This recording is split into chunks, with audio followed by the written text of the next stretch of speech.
மக்களே, நாங்கள் இன்றைக்கு ஒரு கிளாசிக் ஃபுட் ரிவ்யூ வீடியோ செய்ய போகிறோம். ஸோ இந்தியன் சாப்பாடு, கருப்பரிசி சோறு, நாங்கள் செய்த லொப்ஸ்டர் கறி, திலாப்பியா மீன் இது பொரிச்சது, முள்ளங்கி கறி, வேறு பருப்பு.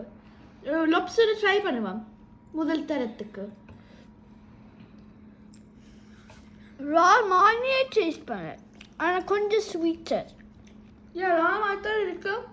அது புளி லைட்டாக கூடிட்டு உப்பும் கூடிட்டு உப்பு குறைஞ்சிட்டு வேறு கறி லைட்டாக இறங்கி இருக்கலாம். அது இறங்காதது ஒரு பிரச்சனை. ஆனால் சாப்பாடு மொத்தமாக நல்லா இருக்கும். சூப்பர். என்ன பிடிச்சிருக்கு தம்பி? உங்களுக்கு பிடிச்சிருக்கா முழுக்கதும்?